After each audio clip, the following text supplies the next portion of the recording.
बिस्मिल्लाहिर्रहमानिर्रहीम, अस्सलाम वालेकुम, good morning and welcome to morning at home. मैं हूँ आपकी मेज़बान जुगन काज़िम और उम्मीद है कि आप सब खैरियत से होंगे।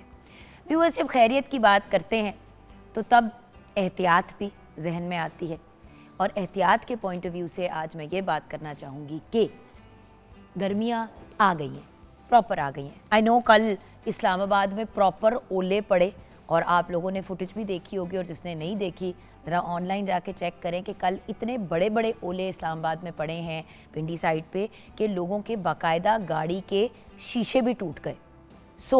एक तो बहुत बड़ी इंडिकेशन ऑफ ग्लोबल वार्मिंग।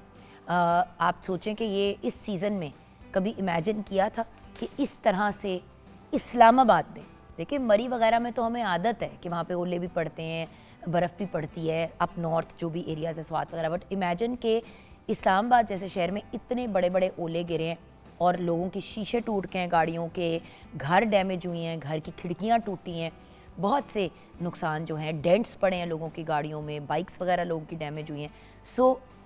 एक ये एलिमेंट जो बात हम कितने अरसे से, पिछले 10-15 साल से इस प्रोग्राम पे मैं आपसे बात कर रही हूँ कि व्यूअर्स प्लीज़ प्लीज़ प्लीज़ हम सब ने एहतियात करनी है। तो सबसे पहली एहतियात तो ये है कि हमने अपने जो टेम्परेचर के इश्यूज़ क्रिएट हो रहे हैं, जो हमारी फॉर एग्ज़ाम्पल गाड़ियाँ जब हम अपनी सर्विस नहीं कराते उनमें से कार्बन मोनोऑक्साइड ज़्यादा निकलता है, हमारे हवा में आलूदगी होती है, हमारा ओजोन लेयर इफ़ेक्ट होता है।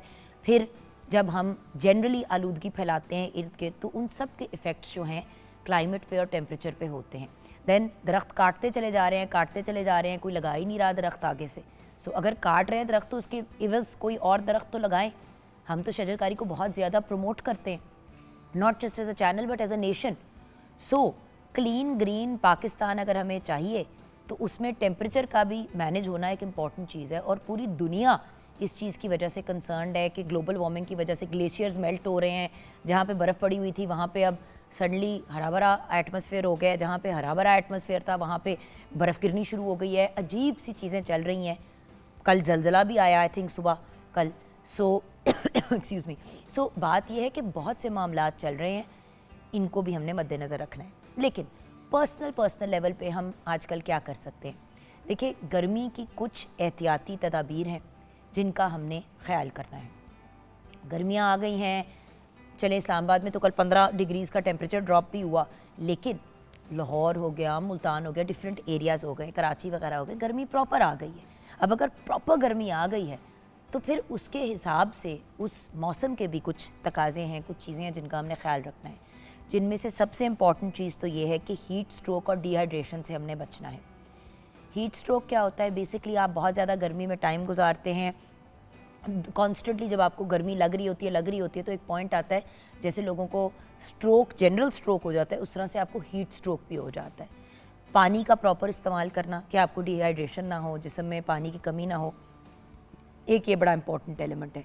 उसके साथ साथ कपड़े ऐसे पहने जो ब्रीद करते हो, जैसे कि कॉटन के हो गए। अब ये देखें ना, ये कॉटन है, ये ब्रीद करता है, इसमें से हवा गुजरती है। जब आप पॉलिएस्टर और इस किस्म के कपड़े पहनते हैं तो उसमें से हवा भी नहीं गुजरती, तो मज़ीद और गर्मी लगती है और पसीना आके अंदर ही रच बस जाता है आपके सिस्टम के अंदर, और इसकी वजह से बुखार भी हो सकता है।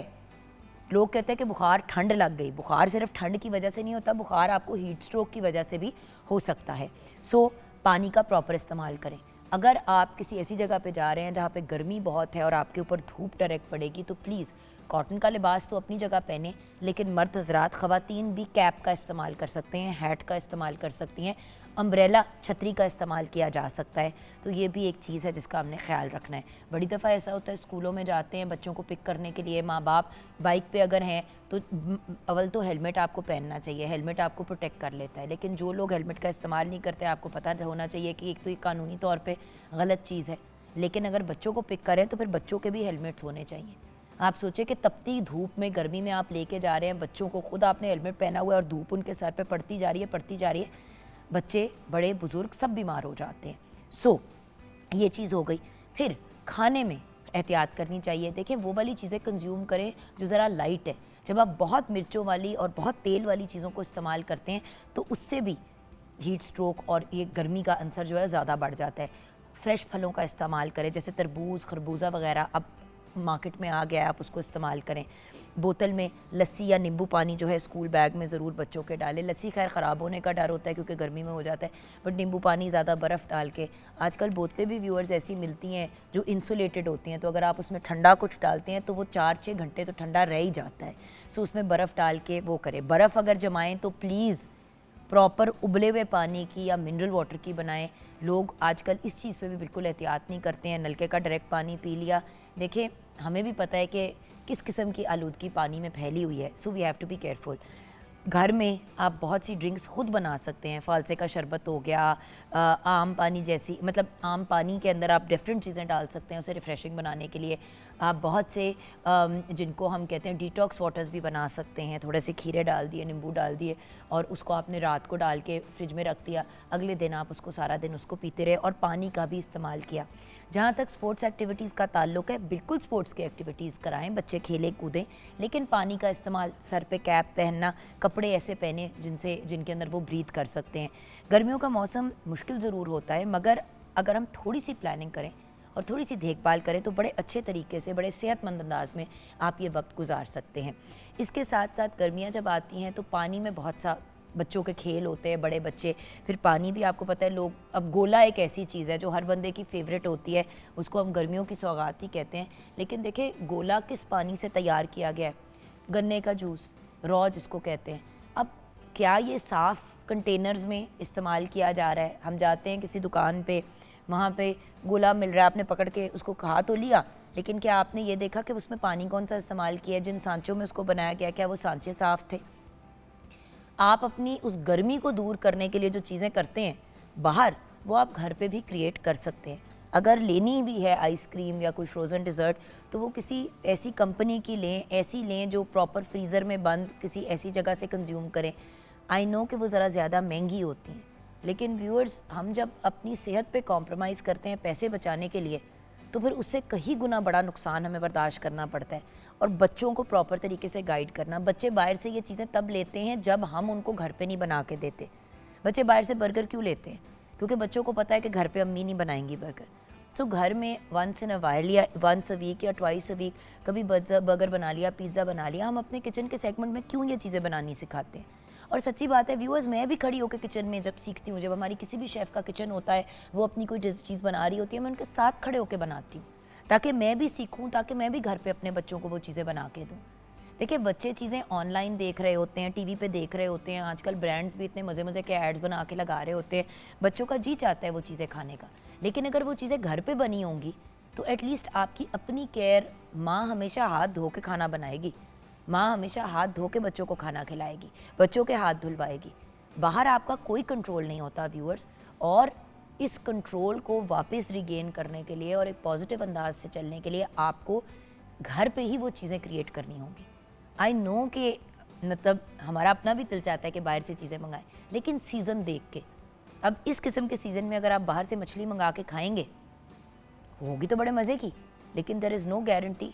कुछ दिन पहले मेरी दोस्त की अम्मी का बड़ा दिल चाह रहा था निहारी खाने का, तो उसने ज़रा चालाकी की, उसने बाहर से निहारी मंगा ली, मगज़ वाली और नली वाली। उसने अपनी अम्मी के साथ बैठ के वो खा ली। उसको भी इतनी बुरी फूड पॉइजनिंग हुई और उसकी अम्मी को तो प्रॉपर गैस्ट्रोएंटराइटिस हो गया। हॉस्पिटलाइज थी वो 2 दिन के लिए और उनको बाकायदा एंटीबायोटिक की ड्रिप्स लगी हैं। टाइफॉइड बहुत फैला हुआ है। अब जब इस किस्म का सीज़न आता है तो आप एटलीस्ट टाइफॉइड का इंजेक्शन खुद और बच्चों को लगवाएं। आई नो कि वो मतलब जाके लगवाना पड़ता है, उसकी कॉस्ट भी होती है, लेकिन एटलीस्ट अगर खुदा न खास्ता टाइफॉइड हो भी जाता है तो इतनी शिद्दत का नहीं होगा। हॉस्पिटलाइज होने से तो फिर भी सस्ता है जाके टीका लगवाना। 2 साल के लिए आपको कवर करता है टाइफॉइड का इंजेक्शन। एटलीस्ट खुद और बच्चों को टाइफॉइड के इंजेक्शन ज़रूर लगवाएं। ये भी एक बड़ी इंपॉर्टेंट चीज़ थी जो मैंने पॉइंट आउट करनी थी। देखिए, हर सीज़न के तकाजे होते हैं। सर्दी आती है तो हम हमेशा आपको कहते हैं कि फ्लू शॉट लगाएं, और जो 60 साल से बड़ी उम्र के बुज़ुर्ग हजरात हैं या 65 से बड़ी उम्र के लोग हैं, उनको नमोनिया का इंजेक्शन ज़रूर लगवाएं।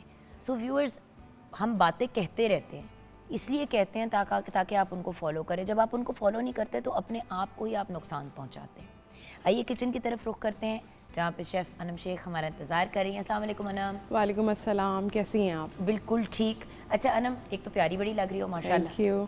और ये बताओ कि आज हम जो बात कर रहे हैं एहतियात करने की, तो किचन के पॉइंट ऑफ व्यू से भी तो एहतियात की जा सकती है यार। जुगना भी मेरा ख्याल है कि किचन एक वाहिद एक ऐसी जगह है जहाँ पे आपको सबसे ज़्यादा जो है ना वो केयरफुल रहकर काम करना चाहिए, क्योंकि आप अपने प्यारों के लिए खाना बनाते हैं, चाहे फिर वो आपके बच्चे हों, आपके बहन भाई या XYZ कोई भी हो। तो बेहतर ये है जिस तरह का वेदर चल रहा है तो उस हिसाब से जो है आपको अपने जो टेम्परेचर कंट्रोल है ना उसका बहुत ज़्यादा ख्याल रखना पड़ता है कि अगर फॉर एग्जांपल चीज़ अभी आपने कोई सालन बनाया तो कोशिश करें कि उसको आधे घंटे के बाद जब वो रूम टेम्परेचर पे आ जाए तो आप उसको राइट अवे जो है वो फ्रिज में रख दें। और गर्मियों के हिसाब से तो अब इतनी ज़्यादा ड्रिंक्स है, जैसे कि मैं हमेशा ये रेकमेंड करती हूँ कि जब समर्स आते हैं तो आपको जो है ना अपनी डेली रूटीन के अंदर जो है ना मार्गरीटा को ज़रूर ऐड करना चाहिए, क्योंकि पुदीना भी होता है। और देखिए मार्गरीटा में नो डाउट सोडास वगैरह डलते हैं, लेकिन अगर आप प्लेन वाइट सोडा जो कोई ब्रांड का नहीं होता अगर आप वो डाल लें तो वो जो चीनी और कैफीन वाले मसाले आप उनसे बच सकते हैं। अभी सबसे आसान तरीका आप स्पार्कलिंग वाटर डाल लें, वही कह रही हूँ, स्पार्कलिंग वाटर तो बड़ा सस्ता मार्केट में हाँ जी, उसके बाद अब तो नॉर्मल ब्रांड्स का भी मिलना शुरू हो गया और बड़ा सस्ता मिलना शुरू हो गया। भाई आप फॉर एग्जांपल अगर आप चीनी की जगह शक्कर डालें या शहद डालें, शहद आप पुदीना डालें, बिल्कुल आप नींबू डालें और थोड़ा सा काला नमक डाल दें या नॉर्मल नमक डाल दें थोड़ा सा, हाँ जी, तो और उसको आप अच्छे से बर्फ के साथ ब्लेंड करके एक जग बना के फ्रिज में रख लें, जिसका जी चाहता है पी ले। और आप देखें कि वाटरमेलन सीजन में है, आप उनको काटें फॉर एग्जांपल, अगर आपका उसका क्योंकि टाइम पीरियड बहुत कम होता है वो जल्दी ख़राब होने का, तो आप अपने तरबूज को कट करके जो है वो फ्रीज़र में फ्रीज़ कर लें, ठीक है, और जब दिल करे आप उसका मोहितो बनाकर जो है वो आप फ्रीज़र से उसी को निकालें और उसको ब्लेंडर में डाल के ब्लेंड कर दें। बिल्कुल, वो आपको स्लश की तरह बन जाएगा, बिल्कुल स्लश की तरह बन जाएगा, बच्चे बड़े शौक से पियेंगे। देखिए उसी तरबूज के जूस की आप आइस लॉलीज बना सकते हैं। एग्जैक्टली वही जो अभी आपने बात की कि गोले की काइंड, तो वो भी एक गोले की काइंड में आपको देखिए तरबूज सीजन में, खरबूजा सीजन में तरबूज का जैसे कि आपने कहा कि जूस बनाया जा सकता है, फालसे का जूस बना के रख सकते हैं, बादाम का शरबत बनाएं, बिल्कुल बादाम का शरबत बहुत आसान है, घर में आप बड़े आराम से उसका जुगन अभी अपनी डेली खाने की रूटीन के साथ मेरा ख्याल है कि आपको जो चटनियाँ है ना, जैसे कि अभी आप फॉर एग्जांपल केरी की चटनी, एग्जैक्टली ये जो है बेसिकली आपकी जो बॉडी टेम्परेचर को जो है ये थोड़ा सा नॉर्मल रखता है, जैसे कि हीट स्ट्रोक का बड़ा ज़्यादा एक हुआ हुआ है, तो उससे ये चीज़ें जब आप अपनी डेली रूटीन में ऐड करते हैं, आपको कच्ची लस्सी जो है अपनी डेली रूटीन में ऐड करनी चाहिए, उससे भी जो है आपका बॉडी टेम्परेचर जो है बड़ा अच्छा मेंटेन रहता है। और आप जो है आज की रेसिपी भी जुगनापी जो है वो भी बच्चों से आप समझे कि इंस्पायर्ड है, और बच्चे जो है उस रेसिपी को बड़ा पसंद करेंगे, और ये जो है आप अपने हाइटी के पॉइंट ऑफ व्यू से भी कर सकते हैं, या फिर अगर आपको अपना मेन कोर्स किचन की तरफ ना ब्रेक के बाद आएंगे। बिल्कुल सही है, बट अभी हम जैसे कि एक और आपके साथ एक ऐसी रेसिपी शेयर करेंगे, और by the way main course के तौर पे भी आप खा सकते हैं अगर आपका जी चाहे। The point is at the end of the day viewers, हमने इंटरेस्टिंग चीज़ें क्रिएट करनी है ताकि हमारे बच्चे बाहर की चीज़ें ना खाएं। बिल्कुल, और कभी कभार जब लेके भी जाएं तो प्रॉपर ऐसी जगह पे लेके जाएं जहाँ पे साफ सुथरा खाना हो और आपको पता है कि वहाँ पे टेम्परेचर कंट्रोल को मैनेज किया जाता है। बिल्कुल, ठेलों की चीज़ें बहुत ही बड़े मज़े की हैं। सारा बचपन व्यूअर्स हमने गोलगप्पे खाए हैं, दही बल्ले खाए हैं जाके ठेलों से, नान चने खाए हैं, निहारियाँ जाके रोड साइड से खाई हैं, लेकिन अब वो वक्त नहीं रहा ना व्यूअर्स। बीमारियाँ भी बहुत फैल गई हैं, लोग एहतियात भी नहीं करते, खालिश चीज़ें भी नहीं यूज़ होती, सो घर पे करें तो बेहतर है। अब छोटी सी ब्रेक के बाद जब वापस आएंगे तो शेफ़ अनम शेख की किचन में मुलाकात होगी और देखेंगे कि आज वो बनाएंगी क्या बनवाएंगी, क्योंकि ज़िंदगी का इनका मिशन है कि मुझे उन्होंने तंग करना है। खैर ब्रेक के बाद देखते हैं कि कितना को तंग करेंगी।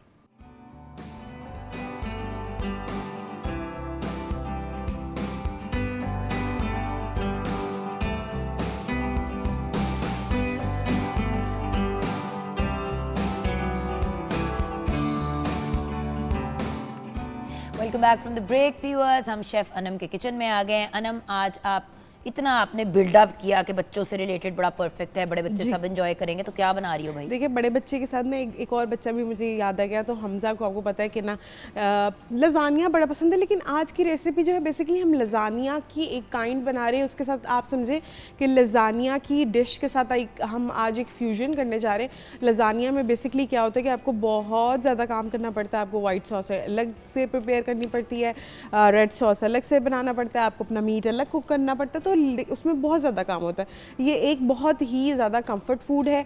आप इसको जो है लंच में बनाएं, डिनर में बनाएं, अपने बच्चों को लंच में दें, जैसे भी आपको परफेक्ट होगा ये। तो इसके लिए जो है आ जाएं आप प्लीज़ प्लीज़। मैं कुकर तैयार करूंगी, मैं अजीबोगरीब चीज़ें मेरे से करवाती हूँ। ठीक है जी।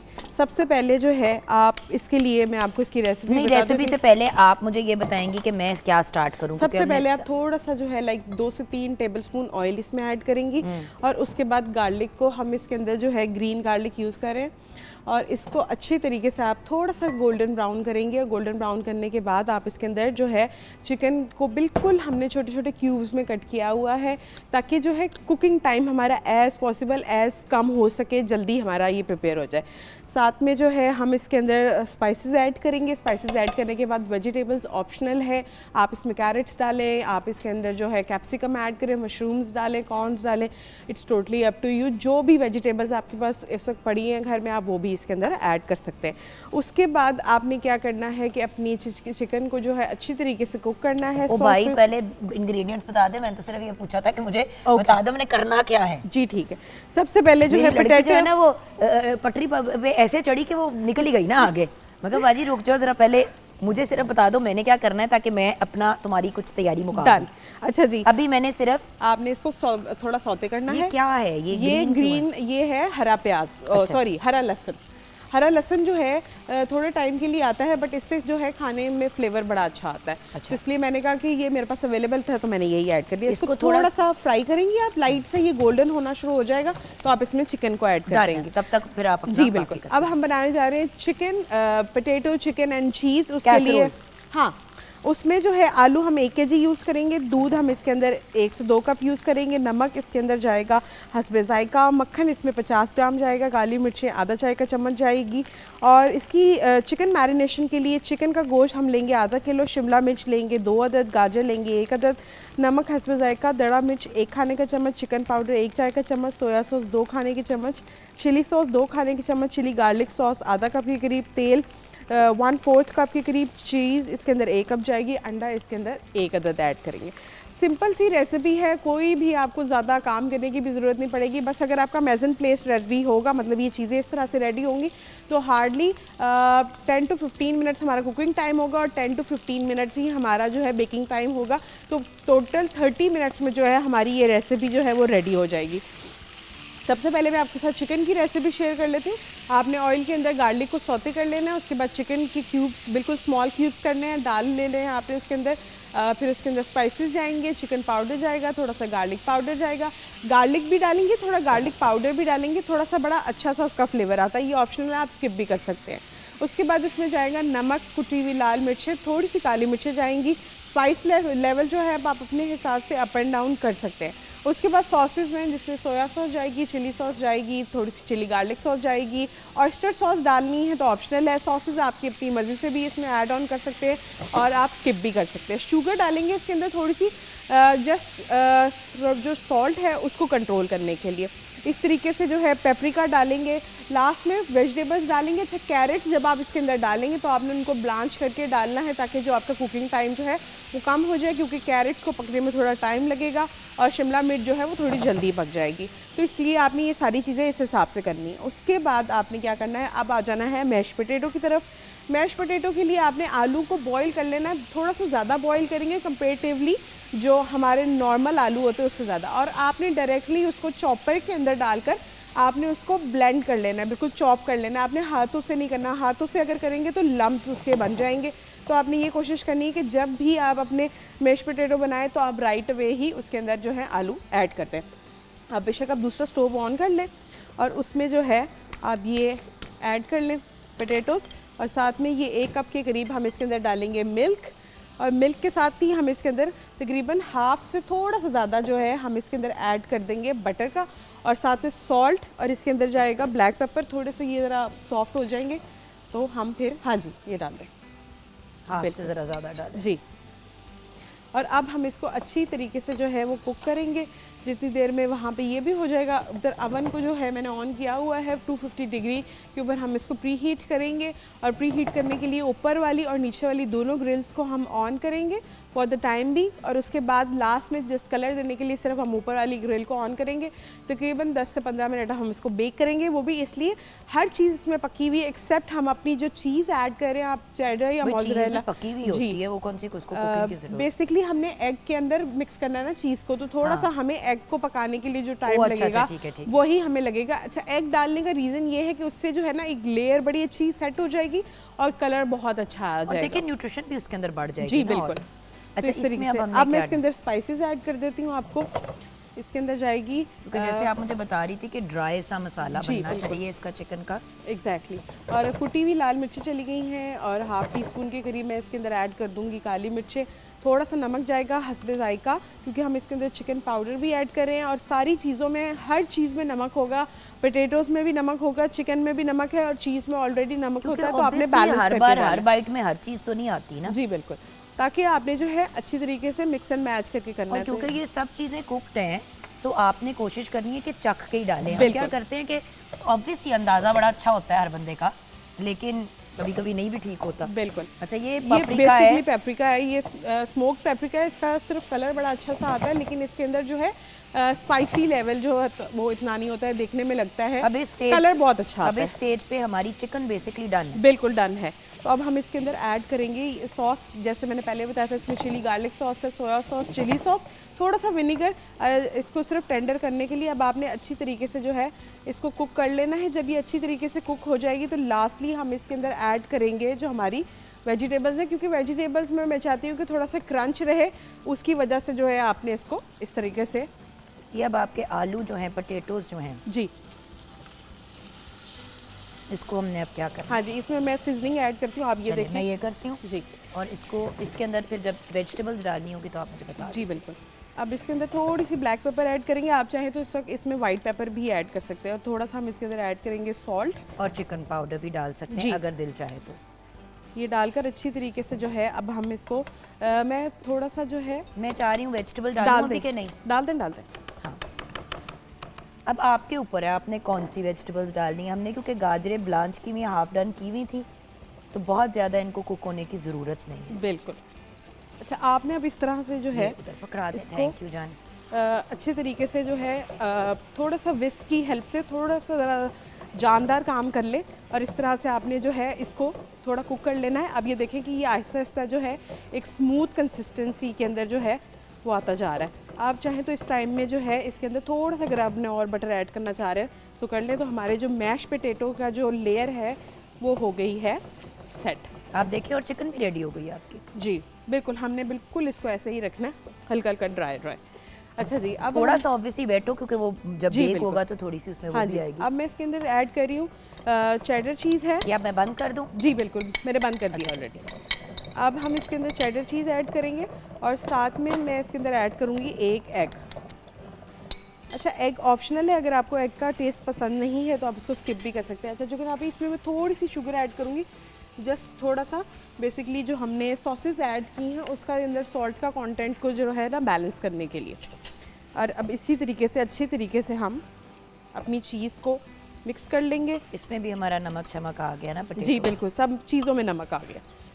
और तो अब एक काम करेंगे, अब ये देखें ये हमने किया ट्राई आलू। जी, अगर किसी चीज़ की ज़रूरत है तो आप ऐड कर लें। हल्का सा उसमें नमक कम है। देखिए, लेयरिंग करनी है आपने। You have to make sure that you have all the things right.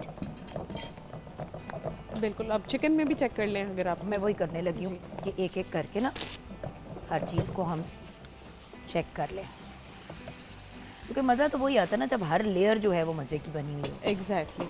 और अब यहाँ से हम थोड़ा सा लेंगे बटर और बटर को अच्छी तरीके से करेंगे इसके ऊपर थोड़ा अच्छी तरीके से स्प्रेड। बेसिकली क्या है, स्प्रेड करने का रीज़न ये है कि आपका जो पोटैटो है वो नीचे से बिल्कुल भी चिपके ना। एक बड़ी अच्छे से जो है जब आप उसको कट करें तो वो इजीली जो है वो रिमूव हो जाए। आप बेशक इसकी जो है साइड्स के ऊपर भी इस तरह से लगा सकते हैं। और आप थोड़ी सी जो है डीप डिश भी ले सकते हैं। बिल्कुल डीप डिश लेंगे, बल्कि उससे ज़्यादा अच्छा जो है इसके अंदर लेयरिंग आएगी। इस तरीके से जो है और ये आपकी चिकन भी रेडी हो गई जी है। बिल्कुल।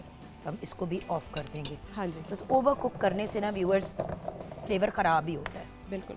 अब यहाँ पे जो है डिश मैंने रेडी कर दी है सिंपल। बस अब हम क्या करेंगे कि इस डिश के अंदर अपने मैश पोटैटो की एक लेयर सेट करेंगे।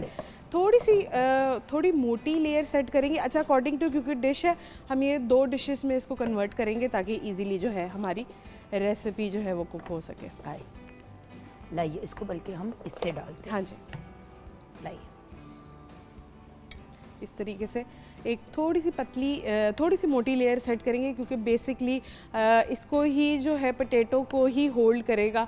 आप अब इसको थोड़ा सा क्रिस्प करने के लिए बेशक नीचे थोड़े से ब्रेड क्रम्स जो है वो आप सेट कर सकते हैं और ऊपर भी डाल सकते हैं ताकि एक जब आप उसको निकालें तो आपको नीचे भी थोड़ा सा जो है एक क्रिस्पी एलिमेंट मिले। वो भी आपके पास एक ऑप्शन है।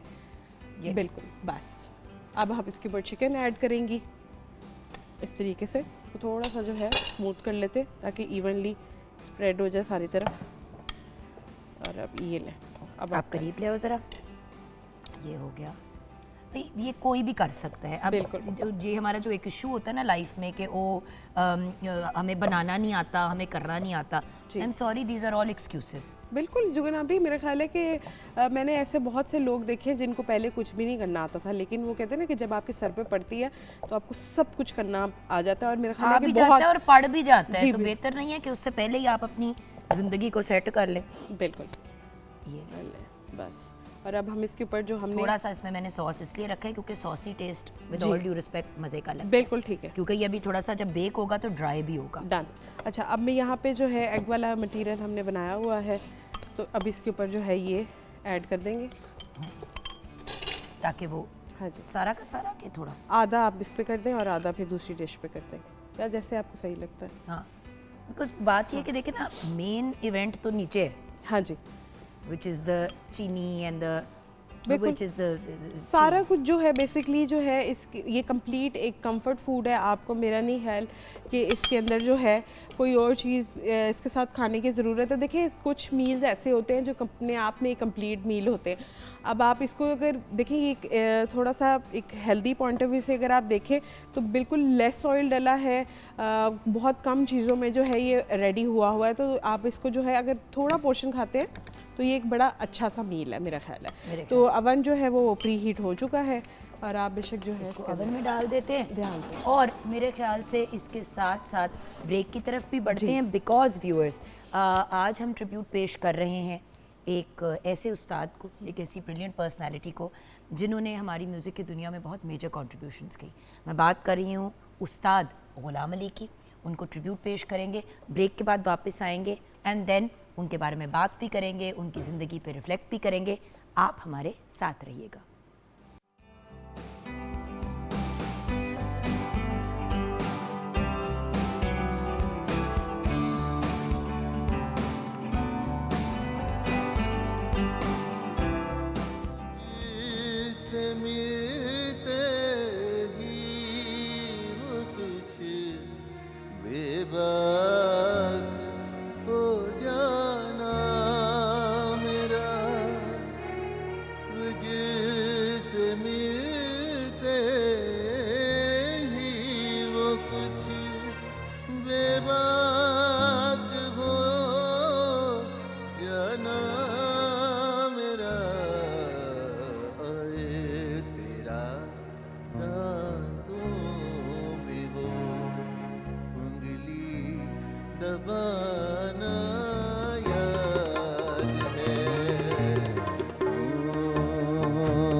बहाना याद है।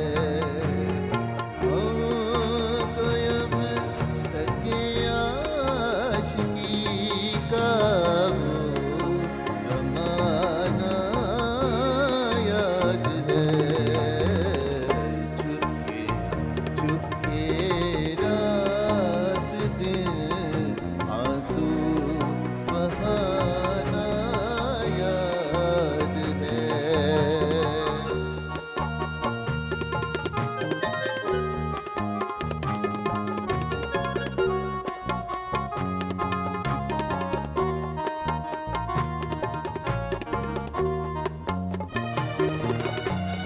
खींच लेना वो मेरा पर्दे का कोना दफतन। खींच लेना वो मेरा पर्दे का कोना दफतन। और तेरा दुपट्टे से तेरा वो मुँह छुपाना याद है। कोई अब तक आशिकी का वो ज़माना याद है। चुपके चुपके रात दिन आंसू बहाना याद है।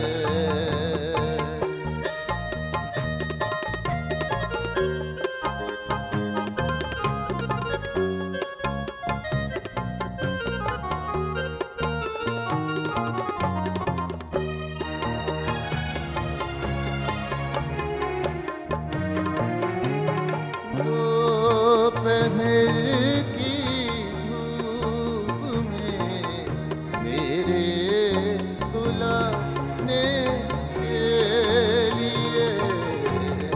दोपहर की धूप में मेरे बुलाने के लिए। वो तेरा कोठे पे नंगे पाँव आना याद है। कोई अब तक आशिकी का वो ज़माना याद है। चुपके चुपके चुपके रात दिन आंसू बहाना याद है।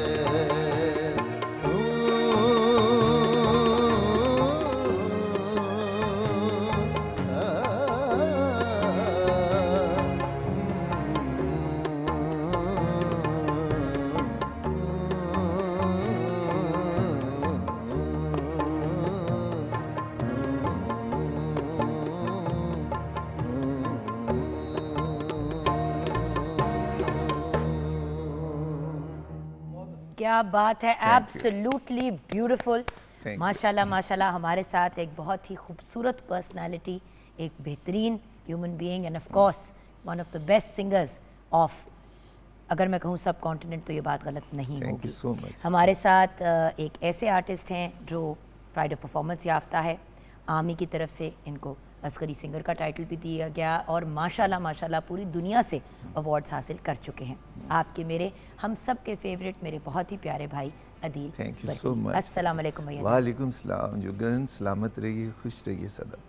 और अदील भाई, एज यू नो, आपके जो ये साथी हैं इनको हम कैसे भूल सकते हैं, क्योंकि इनके बगैर हमारा प्रोग्राम नामुकम्मल बिल्कुल, होता है। बिल्कुल। नवीद नवाज़ हमारे साथ हैं कीबोर्ड पे, मोहम्मद इकबाल हैं on the guitar, Jaggu Khan है ऑन द ढोलक, Shahid Ali on the tabla and Sajid Ali on the drum. अस्सलाम वालेकुम प्यारे भाई। व्यूअर्स, आज जिस बहुत ही अमेजिंग लिविंग लेजेंड की हम बात करने जा रहे हैं, उनसे रिलेटेड बात करने के लिए हमने एक और पर्सनालिटी को भी बुलाया है जो खुद इन हिज ओन राइट एक बेहतरीन आर्टिस्ट हैं, एक बेहतरीन वोकलिस्ट हैं, और इनको कौन नहीं जानता, the absolutely brilliant Nadeem Riaz Malik, who is an absolutely brilliant classical singer. अस्सलाम वालेकुम सर। वालेकुम सलाम madam, thank you so much sir, आपने वक्त निकाला। हमने सोचा लेजेंड को ट्रिब्यूट देने के लिए अगर लेजेंड्स के लेवल के लोग आए तो अच्छी बात बिल्कुल, होगी, बिल्कुल। हमारे फ्यूचर लेजेंड्स। खैर दिल भाई, आपको तो लोग बुलाते ही लिविंग लेजेंड है माशाल्लाह, और बड़ी यंग एज पे ये जो आपको प्राइड ऑफ परफॉर्मेंस भी मिला, ये तो माशाल्लाह आपको इससे नवाजा गया था बड़ी छोटी उम्र पे, बहुत छोटी उम्र। बहुत छोटी उम्र पे। एंड देन ऑफ कोर्स छोटी उम्र की बात हो रही है तो हमारे एक यंग स्टार जो हमारे प्रोग्राम का हिस्सा रह चुके हैं, सुर का सितारा भी का हिस्सा रह चुके हैं, उसके विनर हमारे बहुत ही प्यारे, बहुत ही लाडले अदील हैदर हमारे साथ हैं। अस्सलाम वालेकुम। वालेकुम सलाम। आज हम अदीलो अदील हो गए हैं बड़े अदील साहब और छोटे अदील साहब हमारे साथ हैं। वेलकम अदील। Thank you. अच्छा व्यूअर्स, किसकी बात कर रहे हैं? ऑफ कोर्स आपको समझ आ गई होगी, सुपर हिट सॉन्ग आपने सुना जो आज भी उतना ही बड़ा हिट है जितना उस वक्त था। शायद अब उससे ज़्यादा बड़ा हिट है, बिकॉज लोग वक्त के साथ वक्त के साथ साथ उसके अंदर इनोवेशंस भी लेके आए उसी गीत के अंदर। लेकिन जैसे उस्ताद गुलाम अली ने गाया वैसे तो कोई नहीं गा सकता। सो आज हम बात करेंगे उस्ताद गुलाम अली की। आप 5 दिसंबर 1940 को पैदा हुए, classical music, ghazal and playback singer, Patiala घराने से आपका ताल्लुक़। रेडियो पाकिस्तान से आपने अपने करियर का आगाज़ किया। बहुत ही बेहतरीन आर्टिस्ट, गवर्नमेंट की जानिब से आपको प्राइड ऑफ परफॉर्मेंस और सितारा इम्तियाज़ से भी नवाजा गया। अभी आपने चुपके चुपके रात दिन सुना हमारे बहुत ही प्यारे अदील भाई से। और देखें व्यूअर्स, ये हमारे, जैसे कि कल हम बात कर रहे थे फरीदा जी की, एक लिविंग लेजेंड गुलाम अली साहब, उस्ताद गुलाम अली एक लिविंग लेजेंड हैं। ज़िंदगी में ही किसी मौके पे नहीं कि बर्थडे है या कोई उन्होंने फंक्शन रखा है तो इस वजह से हमने उनको, ऐसे लोगों को हर लम्हे हमें ट्रिब्यूट पेश करना चाहिए, हमारा फ़र्ज़ बनता है। हम जो मीडिया में इस प्लेटफॉर्म पे बैठे हुए हैं एज एंकर्स या एज म्यूजिशियंस या सिंगर्स या एज आर्टिस्ट जो भी हैं, हम अगर हम अपने लेजेंड्स को ही नहीं याद रखेंगे तो क्या फ़ायदा। और जब इंसान इस दुनिया में होता है, जैसे कि आप देखें गुलाम अली साहब माशाल्लाह माशाल्लाह अभी भी ट्रैवल करते हैं। आप बता रहे थे दिल भाई कि वो अभी अमेरिका में हैं, अपने बच्चों के साथ बाहर गए हुए हैं। बल्कि अभी मेरी फ़ोन पे उनसे बात हुई। ओह माशाल्लाह। एक लम्हा पहले मैं और नदीम साहब बैठे थे बाहर मेकअप रूम में, तो हमें लगा, मैंने कहा कि ही इज़ फ्रॉम पटियाला घराना, he said he is from kasuri family. मैंने कहा अभी उन्हें फ़ोन कर लेते हैं, तो मैंने कॉल मिलाई, आमिर ने उठाया, उनके बेटे ने।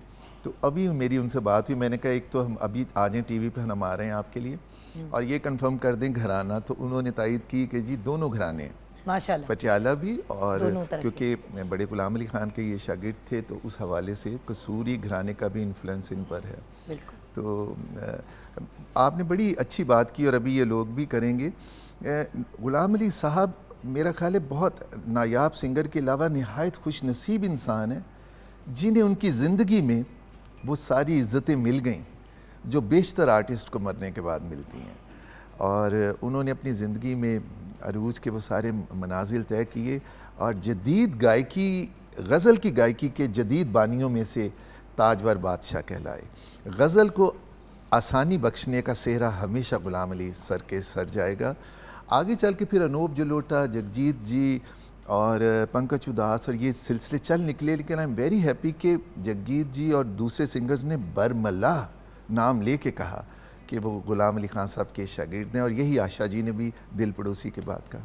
क्या बात है जी। नदीम साहब आप क्या कहेंगे? इतनी बड़ी हस्ती, वो हमेशा कहती हूँ ना जब लिविंग लेजेंड्स की बात करते हैं या जो लेजेंड्स अब दुनिया में नहीं, मेहदी हसन साहब हो गए, मैडम नूर जहान हो गई, मलका तरन्नुम, उस्ताद नुसरत फ़तेह अली खान साहब हो गए, इन सब लोगों की चाहे वो ना हो इस दुनिया में फिज़िकली या हों, इतने बड़े बड़े लोग हैं, हम क्या बोल सकते हैं?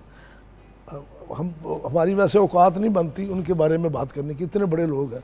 लेकिन अब जो कि प्रोग्राम एज ए ट्रिब्यूट ही उनके ट्रिब्यूट के तौर पे ही है, तो ऐसे है कि गुलाम अली साहब की जो स्पेशलिटी जो सबसे मुनफरद ये है कि मेहदी हसन साहब के होते हुए उन्होंने अपना नाम बनाया। वो गज़ल जो गायकी है वो एक संजीदा सिनफ है। मेहदी साहब के सारी देख लें, उससे पहले देख लें, संजीदा उस गायकी के होते हुए उन्होंने एक अपना लहजा बनाया, एक अपना स्टाइल बनाया। और इनकी एक खूबी ये थी तो ये परफॉर्मर बहुत अच्छे थे, स्टेज परफॉर्मर ऐसे हैं कि ऑडियंस को ऑन बोर्ड लेके उनके साथ आई कॉन्टेक्ट से इन्होंने ये किया। भी प्रॉपर एक फन होता Fun है। होता है। लोग रियलाइज नहीं करते हैं आजकल के नए आर्टिस्ट, सॉरी ये दिल है तक माइंड ना करना क्योंकि आपकी जनरेशन की बात हो रही है, स्टेज पे आते हैं अपने लिए परफॉर्म करते हैं। ये वो आर्टिस्ट है जिन्होंने हमेशा अवाम के लिए परफॉर्म किया। अवाम के साथ साथ लेके चलते हैं अवाम को। मूड देखा उस हिसाब से चेंज कर दिया, फिर देखा कि लोग दूसरी तरफ जा रहे हैं, लोगों की फरमाइशें पूरी की। इस तरह का कॉन्फिडेंस किसी और आर्टिस्ट में देखा नहीं है। लाइट सिंगरों में इस तरह का कॉन्फिडेंस नहीं है। जितना बड़ी मजमा है, सबके साथ इशारों से बात भी कर लेते हैं, सब कुछ कर लेते हैं। एक इनकी खूबी ये है जो मुश्किल है कि जितने दूसरे सिंगर हैं ना, जैसा मेहदी साहब भी हैं, वो फिल्म से मशहूर हुए हैं। ये फिल्म से नहीं आए, ये लाइव से आए हैं, बिल्कुल स्टेज से आए हैं और अपनी परफॉर्मेंस से आए हैं। रेडियो से चले तो रेडियो से शाम को सुबह सुबह याद आई उसकी चली है, लेकिन इनकी अपनी जो प्राइवेट जो इसकी परफॉर्मेंस है वो ज़्यादा है। सारी इनकी रिकॉर्डिंग सारी अपनी है। ये टीवी पे भी नहीं आए, फिल्म पे भी उस तरह बेसिकली ये मीडिया के मोहताज नहीं थे। नहीं है। ये आर्टिस्ट है जो अवामी है। क्योंकि हम हमेशा एक बात कहते हैं ना कि देखिए फलां बंदा जो है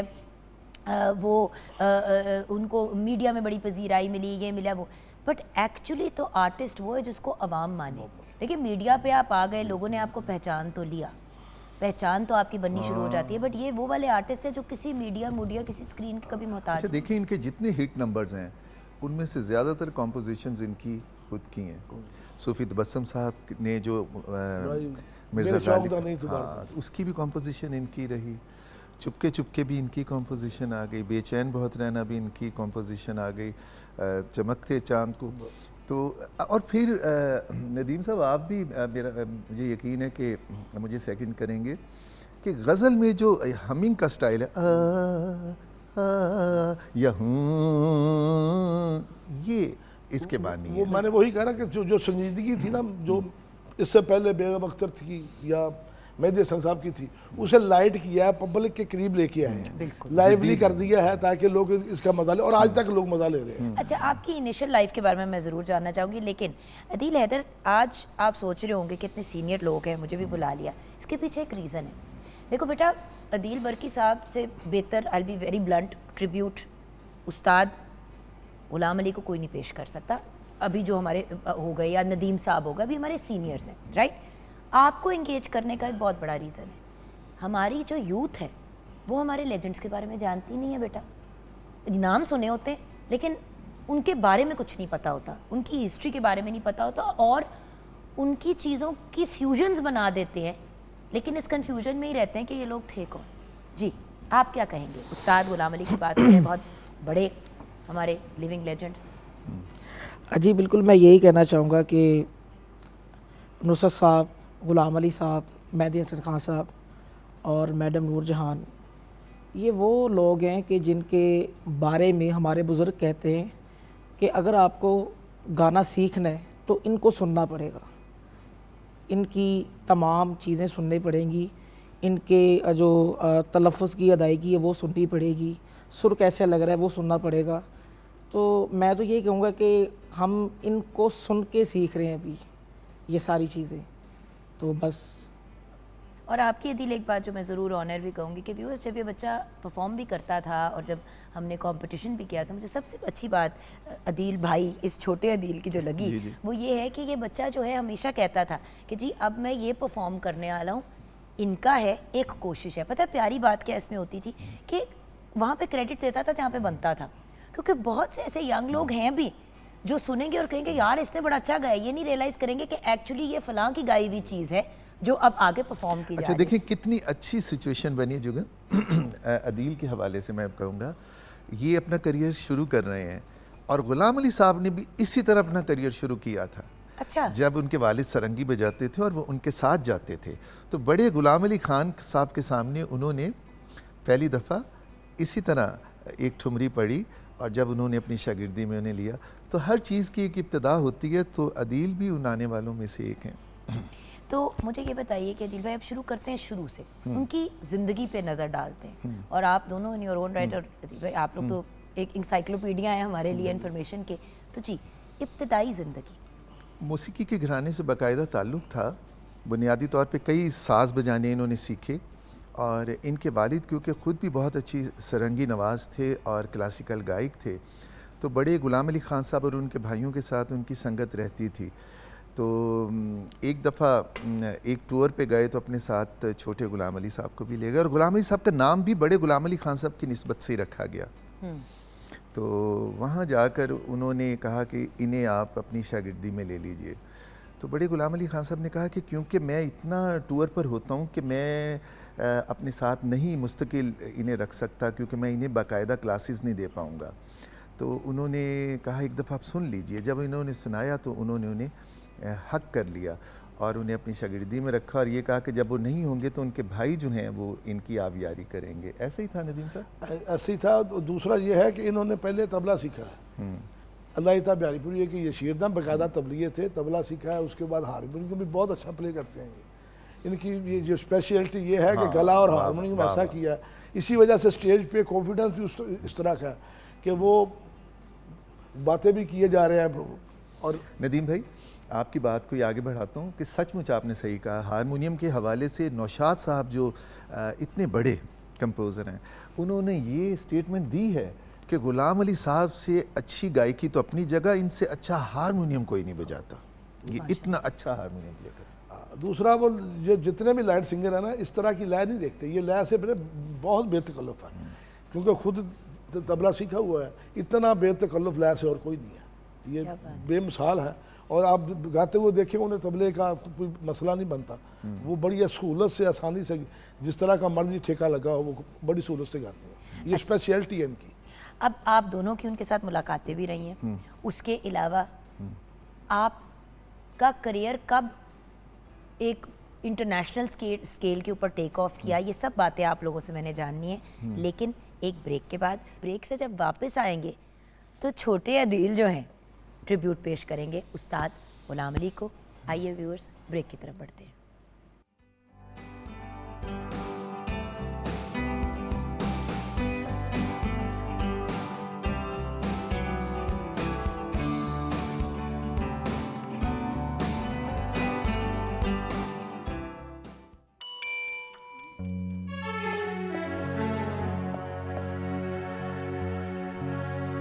चमकते चांद को टूटा हुआ तारा बना डाला। चमकते चांद को टूटा हुआ तारा बना डाला।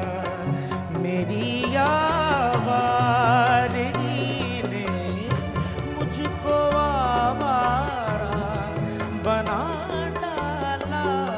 चमकते चांद को टूटा हुआ तारा बना डाला।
डाला।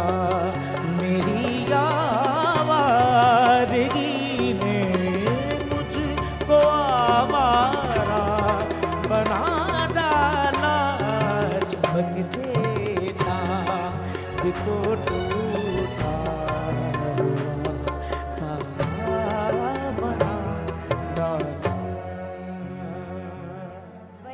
क्या बात है, well done Adeel, well done बेटा। वैसे तो जो सीनियर्स हैं वही कमेंट कर सकते नहीं हैं। नहीं, माशाल्लाह माशाल्लाह, बहुत अच्छा बहुत अच्छा। देखिए बात यह है कि viewers, at the end of the day हमारा फ़र्ज़ है कि जो लोग हमारे साथ हैं, हमारे ऐसे आर्टिस्ट, ऐसी ब्रिलियंट पर्सनालिटीज़, अल्लाह करे कि उस्ताद ग़ुलाम अली को हमारे सर पे अल्लाह ताला सलामत रखें। हम सब के एज़ मीडिया पीपल हमारे लिए एक ऑनर है कि इतनी बड़ी पर्सनालिटी आज भी हम में शामिल है और उनको वो रिस्पेक्ट और रिगार्ड दे जो वो डिज़र्व करते हैं। अफसोस की बात यह है कि व्यूअर्स, जब कोई इंसान आजकल की दुनिया में ट्रेंडिंग में होता है तो ट्रेंडिंग की हद तक ही हमारा उनमें इंटरेस्ट होता है, लेकिन ये भूल जाते हैं कि दो किस्म के लोग होते हैं। एक होता है इंसान जो आया, कुछ किया, जैसे वो 1 पाउंड फिश हो गया, ये हो गया, वो हो गया, आई टू आई वाली टाइप जो चीज़ें आई और चली भी गई और किसी को याद भी नहीं है। एंड देन जैसे कि हमारे बहुत ही सीनियर आर्टिस्ट, अल्लाह उन्हें जन्नत नसीब करे, नाम मेरा उनका जहन से निकल रहा है, कवि खान साहब, वो कहा करते थे कि बेटा लंबी रेस का घोड़ा बनना है, कि हर टाइम में, हर सीज़न में, हर इरा के अंदर आपकी एक वैल्यू हो। ये ना हो कि आप आएँ कोई एक तमाशा डाल के निकल जाए। और उस्ताद ग़ुलाम अली आज भी उतने ही रेलेवेंट है जितने वो 10 साल, 20 साल, 40 साल पहले थे, माशाल्लाह से। देखिए जुगन, मेहंदी हसन खान साहब और ग़ुलाम अली खान साहब, ये ना सिर्फ पाकिस्तान बल्कि दुनियाई मौसीकी में गज़ल के हवाले से पिलर्स की हैसियत रखते हैं। मेहंदी हसन खान साहब भी बाकायदा गज़ल के ताजवर शहनशाह थे और जदीद गज़ल की गायकी के ताजवर सिंगर ग़ुलाम अली खान साहब हैं। और ग़ुलाम अली खान साहब ने सिर्फ गज़ल ही नहीं, फिल्मों के लिए भी जो गाया, तराने भी जो गाए, उनका भी एक अपना ही मकाम है। बिल्कुल सही। पंजाबी के जैसे नदीम साहब, आपको पता है कि इन्होंने चंबे दिए बंद के लिए क्या अच्छा गाया, और फिर पहली बारी आज ना। और आप लोग खुद सिंगर्स हैं तो आप अंडरस्टैंड करते हैं कि कितना मुश्किल काम, नॉट ईजी। असल में हम गाना सुन लेते हैं जो सुनने वाले हैं, ये नहीं रियलाइज करते कि उसमें कितना एफर्ट जाता है। राइट नदीम साहब, आप लोगों का रियाज, एफर्ट, तैयारी, इनकी एक ग्रेटनेस की जो एक एलिमेंट और ये है कि ये जो शोबिज़ है, इसमें एक आइटम मशहूर हो जाए, 2 हो जाए, 3 हो जाए, तो आदमी फिर उसे काम मिलना शुरू हो जाता उसी को और उसी को लेके चलते उसी को हैं। बेचते हैं। मेहंदी हसन साहब और ग़ुलाम अली साहब, ये इतने इस तरह के हैं, स्टेमिना इस तरह का है, ये इनके अंदर ग्रेटनेस इतनी थी, ये तमाम उम्र ये नया क्रिएट करते रहे, इतने हज़ारों आइटमें हैं। मेहंदी साहब की ओरिजिनल कभी हज़ारों आइटमें हैं, हाथों में नहीं होती, एक से बारी। आप यूट्यूब निकालें तो ऐसी भी आइटमें जो हमने भी नहीं सुनी, इतना काम किया, किए जा रहे हैं, प्राइवेट काम भी कर रहे हैं और नई तकनीक भी किए जा रहे हैं। अच्छा, लेकिन अब मैं जानना चाहूँगी आप लोगों की मुलाकातों के बारे में, लेकिन जल्दी से मैंने किचन में एक नज़र डालनी है, क्योंकि कुछ ऐसी चीज़ें होती हैं खाने की जो तैयार हो जाएं तो उनको बहुत देर रखें तो वो उसकी लुक बिल्कुल ख़राब हो जाती है। जुगन आप, आज जो हमारा कंफर्ट फूड था basically potato chicken and cheese की कैसरोल, हाँ। या वो बिल्कुल वो रेडी हो गया है। और आपने अगर देखें इसकी जो ऊपर वाली लेयर है वो जो एग के साथ और क्रिस्पी हो गई है, तो आप इसको थोड़ी देर तकरीबन 5 मिनट दे सेट होने के लिए, और उसके बाद आप इसको सर्व कर देगा। Exactly. बिल्कुल सही। मैंने कहा व्यूअर्स, उसी वक्त लुक दिखाना चाहिए, क्योंकि पड़ा रहता है तो उसमें फिर ऑयल निकल आता है चीज़ें, तो फिर वो लुक नहीं रहती। Thank you so much Anam, बहुत शुक्रिया। और आज अनम आपको भी सीखने का मौका मिला। हाँ जी, देखिए हम सुनते तो हैं, जिनको सुनते हैं और जिनकी इतनी रिस्पेक्ट करते हैं उनको अंडरस्टैंड भी तो करें। अच्छा, मुलाकातें, देखिए कोई इंसान कितना भी बड़ा स्टार बन जाए, अगर मिलने जुलने में एटीट्यूड हो या एरोगेंस आ जाए या आजिज़ी की कमी हो, तो आपको पता है इंसान मिल के ना थोड़ा सा सैड सा हो जाता है कि यार ये तो आपकी उनके साथ मुलाकात कैसी रही? और सर आपकी? सच्ची बात जुगन ये है कि फल हमेशा उसी शाख पे लगता है जो झुकी हुई होती है। और इब्तिदा में ही आपने ख़ुद भी ये बड़ी अच्छी बात की थी कि हमेशा जूनियर्स जो हैं सीनियर से सीख कर ही आगे आते हैं। और इवन देन जब हम पीएचडी करके डॉक्टर बनते हैं तो हमें मकाला किसी सीनियर पे ही लिखना होता है, स्टडी हम उसे ही करके आते हैं। तो ग़ुलाम अली खान साहब की पर्सनैलिटी में बहुत ही हम्बलपन और शफ़क़त है। मैं ये समझता हूँ कि बहुत पहले भी जब हम दिल्ली जाते थे, लाहौर से फ़्लाइट जाती थी दिल्ली के लिए, PIA भी और इंडियन एयरलाइंस भी, तो यूजली हम इकट्ठे जाया करते थे। और वो इनका वो साथ और इनकी वो मोहब्बत, और कभी ये एहसास नहीं होने देना कि मेरे साथ बैठा हुआ छोटा जो है जूनियर है ये मेरे से कम इल्म है। खान साहब, ये आपकी जो मोहब्बत है यकीनन मेरे और मेरे से बाद आने वाले तमाम सिंगर्स के लिए हमेशा यादगार रहेगी कि आपने नए सिंगर्स को दस्ते शफ़क़त रखा और बहुत प्यार से आप उन्हें मिले हैं। और कभी फैमिली गेट टुगेदर में किसी के घर, हमारे यहाँ आपकी PNC तो उनकी पूरी फैमिली से बड़ी दोस्ती है। उनके बच्चे, उनके पोते खुद भी इतने हम्बल हैं और वो म्यूज़िक में खुद भी बड़े एक्सपर्ट है, माहिर है माशाल्लाह। मछली के जाए को कौन तैरना सिखाएगा। और आई थिंक आमिर भाई, आमिर गुलाम अली तो अभी वहाँ पे बाहर परफॉर्म कर रहे हैं। और इसके अलावा उन्होंने दिल्ली में और इंडिया में जाके जो कंपोजिशंस की हैं और आशा जी से गवाया है, ये बड़ा क्रेडिट है उनका जी। बिल्कुल। नहीं भाई, आपकी उनके साथ मुलाकातें कैसी रही? मेरी उनके बहुत ज़्यादा मुलाकातें तो क्योंकि नहीं आप हैं। तो उनसे मिले होंगे एज ए जूनियर ही, और वो दो खूबियाँ उनमें नुमाया है। एक तो एवर स्माइलिंग फेस है, वो लाइटली कभी एटीट्यूड शो नहीं करते, और इतना खूबसूरत चेहरा माशाल्लाह, नफीस पर्सनैलिटी, हंसता हुआ हर एक से वो खुश हो के स्माइल के साथ ही बात करते हैं। और जूनियर के लिए इनकरेजिंग बहुत है। वो हमेशा कभी नहीं हुआ किसी को ये क्या कि हमेशा ही बहुत अच्छा बहुत अच्छा, वो हमेशा इनकरेज करते हैं। ये इस तरह का रवैया, बड़ापन तो यही है। तो जब कभी भी उनसे हम इकट्ठे भी गए हैं, जब कभी भी हुआ है फंक्शनों में, तो वो इनकरेजिंग ही है। कभी नहीं ऐसा हुआ कि उन्होंने कोई, क्योंकि हम छोटों से गलतियाँ होनी होती है, कमियाँ भी होनी होती हैं, लेकिन हमेशा इनकरेज करते हैं। बिल्कुल सही। अच्छा, इन्होंने इंडस्ट्री कब एंटर किया? आप समझ रहे हैं मैं क्या कह रही हूँ? एक तो होता है ना कि आप परफॉर्म कर रहे हैं, आप एक घराने से हैं। जो लोग घरानों से बिलोंग करते हैं वो तो 2-3 साल की उम्र पे शुरू कर देते हैं, 4-5 साल की उम्र पे आई थिंक रियाज और ये सारी चीज़ें स्टार्ट हो जाती है। तो बाकायदा इंडस्ट्री कब आपने? गालबन 59 है। ये शाम को सुबह चमन याद आई, इनकी पहली हिट हुई है, रेडियो से ही हुई है। उस वक्त था ही रेडियो। और फिर ऐसी चली है, सुबह दोपहर शाम रात, यही ऐसी हिट हुई है।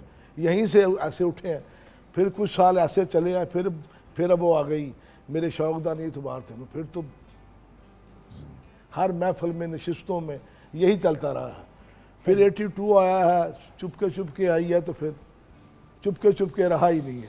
हाँ, हालांकि इससे पहले चुपके ख्वाजा खुर्शीद साहब ने भी फिल्म के लिए गवाई थी। लेकिन जो भाग इसे लगे, एक्चुअली खान साहब की लहजे की गनाइयत और आवाज़ का खर्ज और पुख्तगी में एक बड़ा जुदागाना अंग है, बरजस्तगी है उनके लहजे में। बिल्कुल।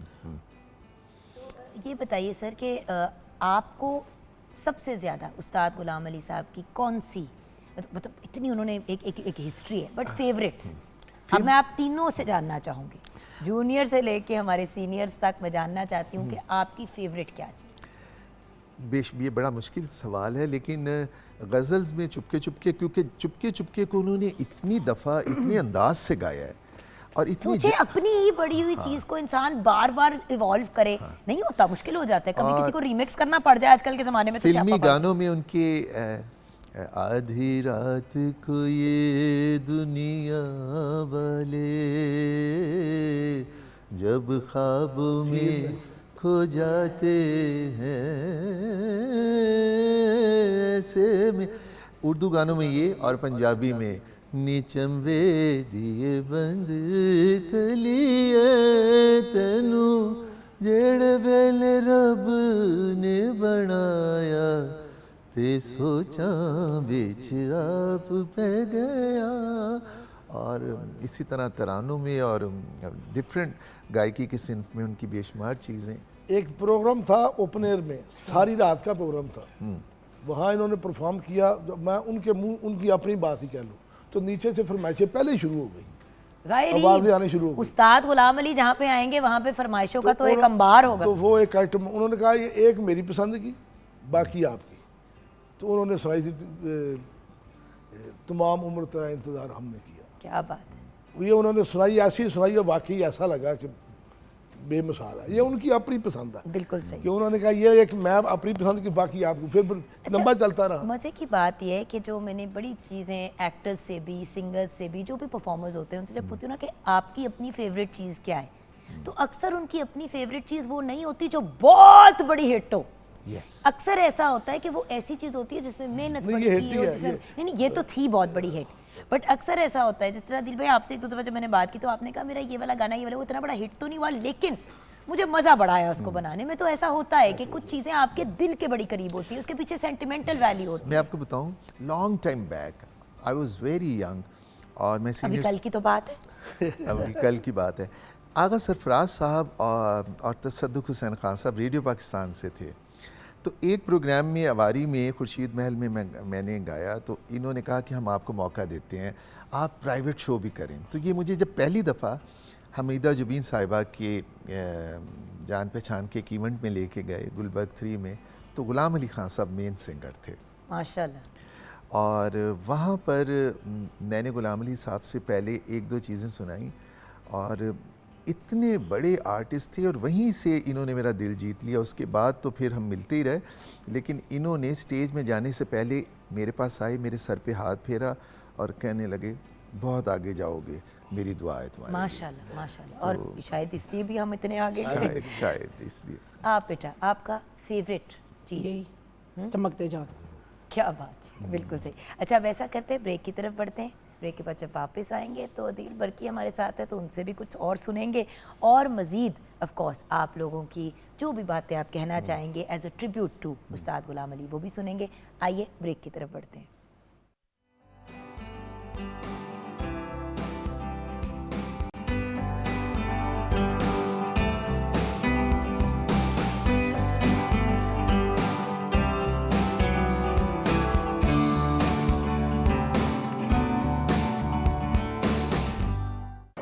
मैं क्या कहूँ, कुछ कहने को इतने अल्फाज नहीं हैं जितने प्यारे मेरे भाई अदील बरकी हैं। ये इतना सुर को प्यार करते हैं और सुर को प्यार करना ही इंसानियत है, क्योंकि सुर एक सच्ची चीज़ का नाम है और ये माशाल्लाह सुर को खुद भी बहुत समझते हैं और सुनते भी उतना ही उससे भी अच्छा है, तो वो गाते उससे भी अच्छा है माशाल्लाह। और सुर को प्यार, मौसीकी को प्यार करना ये भी एक इंसानियत की बात है। सुर को प्यार करना भी एक इंसानियत की बात है। वाह वाह वाह, क्या बात है। लेकिन अदील भाई जी जी। तारीफ तो आपकी हो रही है, कुछ अदील बरकी को ट्रिब्यूट नहीं हो गया ये? नहीं, ये उनका बड़ापन है कि वो जूनियर्स को और नए लोगों को इतना प्यार और अप्रिशिएट करते हैं। लेकिन ये इन्होंने शो के पॉइंट ऑफ व्यू से हमें मैसेज भेजा ये इस सॉन्ग के बारे ये इन्होंने एक फैमिली गेट टुगेदर में ये कमेंट किए, लेकिन हमारे शो में आपके घर में था ना गेट टुगेदर? हमारे शो में ऐसे एडजस्ट हुए जिस तरह से ये हमारे शो में कहा गया है, और वो भी सुन रहे होंगे सर। और वो एक बल्कि उस गेट टुगेदर की भी मैं तो आपको छेड़ रही थी। हमारे कुछ गेट टुगेदर की बात, कुछ तस्वीरें भी हैं व्यूअर्स, वो भी हम आपके साथ साथ शेयर कर रहे हैं, दिखा रहे हैं। ये देखें, शैब बिन अजीज साहब और उनकी मिसेज हैं हमारे साथ। और मैं ये बताऊं कि गुलाम अली खान साहब इस वक्त बेशुमार नौजवानों के दिलों में धड़क रहे हैं। एक बाप की हैसियत से ये आमना मुफ्ती साहिबा जो एक बहुत अच्छी राइटर शी हैं, is a brilliant writer and a brilliant वो भी, पर्सन। हाँ, और ये तो बड़ी मीठी और प्यारी तस्वीर है। ये मैं इसी का वेट कर रही थी कि शेयर करें हम। हमारे पास ये फुटेज आ गई तो हमने सोचा हम शेयर भी कर लें। अदील भाई मेरी शक्ल देख रहे कि ये क्यों लगा दिए तुमने? एक्चुअली बात ये है कि देखें, आप उनकी आजिज़ी की बात कर रहे थे। सीधी बात है, प्लेटफॉर्म्स पे बैठ के हर बंदा बात करता है, फलां इज़ वेरी ग्रेट, वेरी ये वेरी वो, बट हम ये भूल जाते हैं बट अक्सर हम उन ऐसी पर्सनालिटीज़ को इतना जानते भी नहीं हैं। मैं एक्चुअली दिखाना चाहती थी कि आपकी उनके साथ कितनी कुर्बत, कितना मोहब्बत का ताल्लुक है।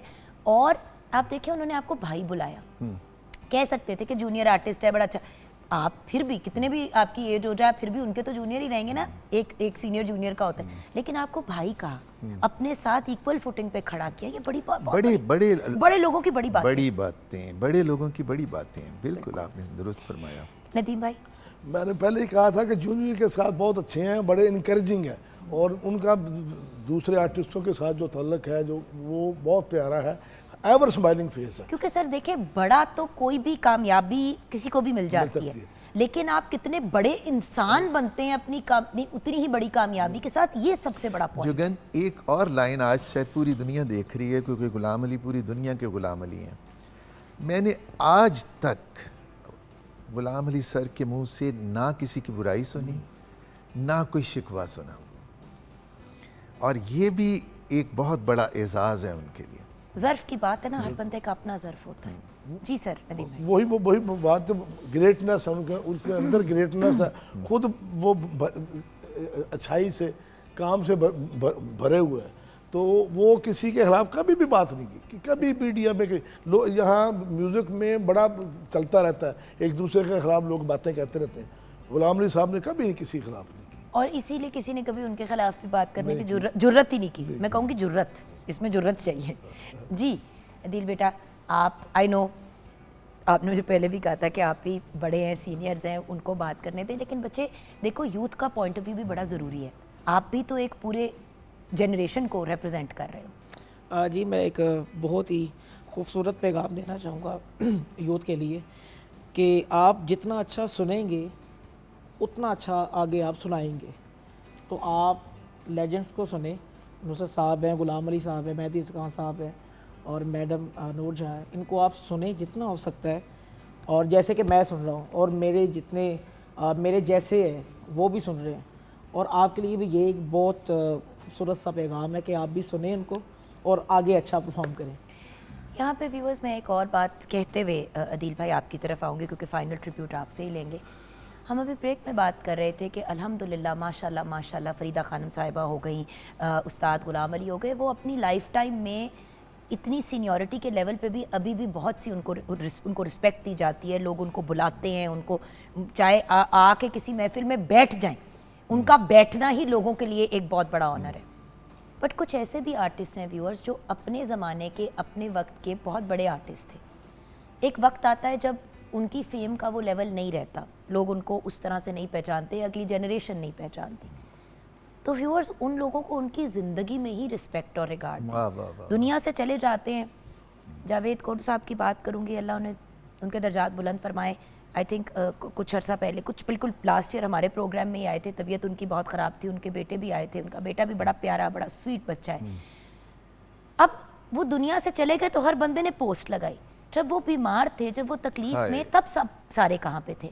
सो व्यूअर्स, एक ये मैं बात ज़रूर कहूँगी कि ये जो हमारे आर्टिस्ट हैं ना, उन्हें बहुत कंट्रीब्यूट किया होता है। जब हमारा वक्त होता है उनको कंट्रीब्यूट करें। ऑफ कोर्स उस्ताद गुलाम अली इस कैटेगरी में बिल्कुल नहीं आते, फ़रीदा खानम बिल्कुल इस कैटेगरी में आती, मैडम नूर जहान भी जब तक ज़िंदा रहीं बड़े रिस्पेक्ट रिगार्ड के साथ बड़ी, उन्होंने अपनी, आपको तो पता ही अदील भाई, आपका उनके साथ भी बड़ा प्यारा ताल्लुक था। तो यहाँ पर ये पैगाम ज़रूर दे के अदील भाई की तरफ बढ़ूँगी कि व्यूअर्स प्लीज़ ज़िंदगी में लोगों को अप्रीशिएट करें। हम तो अपने माँ बाप को उनकी ज़िंदगी में नहीं अप्रीशिएट करते, जाते हैं तो बड़ी बड़ी चीज़ें बना देते हैं, उनके नामों में अस्पताल भी कायम कर देते हैं, ये कर देते हैं, वो कर देते हैं। जब जिंदा होते हैं, जब हयात होते हैं, तो उनकी बरकतों का हमें उस वक्त फ़ायदा उठाना चाहिए, उनकी प्रेजेंस का। इस नोट पे आज के प्रोग्राम को क्लोज़ करेंगे। अल्लाह ताला उस्ताद गुलाम अली को हमारे सिर पे सलामत रखे, उनको लंबी सेहत वाली ज़िंदगी दे और हमेशा इसी तरह, जैसे कि नदीम भाई ने कहा, मुस्कुराता और पॉजिटिव रखे और हमें मौका दे कि हम जैसे भी उनसे मिल सके और उनसे पॉजिटिविटी ले सके। क्योंकि वो क्या अच्छा मिसरा है कि ढूंढोगे हमें अगर मुल्कों मिलने के नहीं नायाब हैं हम। गुलाम अली सर, ढेरों दुआएं आपके लिए, अल्लाह ताला आपको ज़िंदगी तंदुरुस्ती दे और इसी तरह आपकी फैमिली फ़न की खिदमत करती रहे।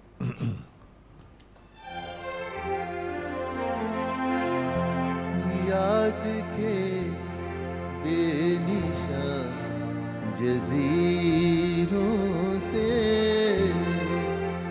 याद के बेनिशान जज़ीरों से, तेरी आवाज़ आ रही है अभी, तेरी आवाज़ आ रही है अभी, कोई ताज़ा हवा चली है अभी,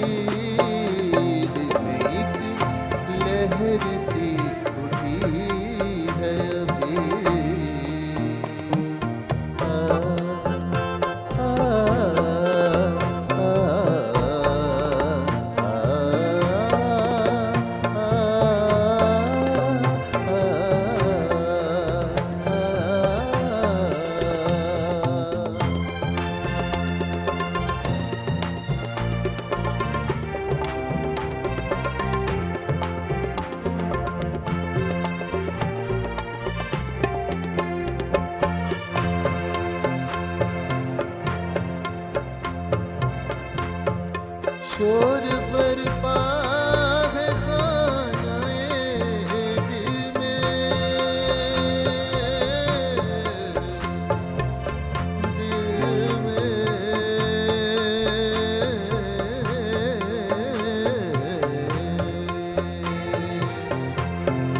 शोर बरपा है खानाए दिल में शोर बरपा है खानाए दिल में कोई दीवार सी गिरी है अभी कोई दीवार सी गिरी है अभी कोई ताजा हवा चली है अभी दिल में एक लहर सी उठी है अभी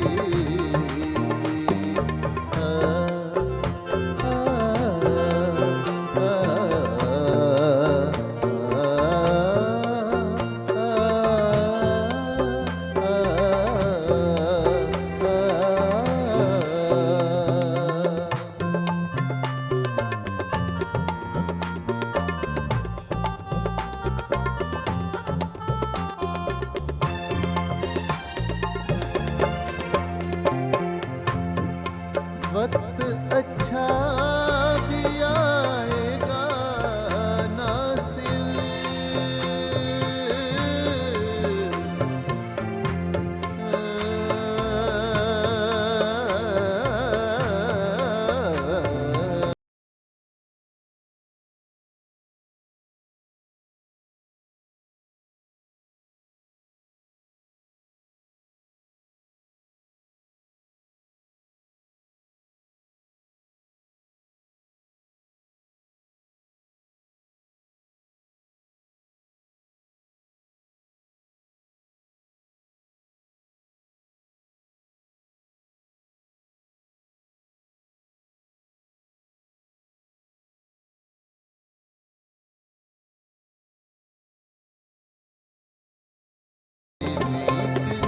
लहर सी उठी है अभी एक लहर सी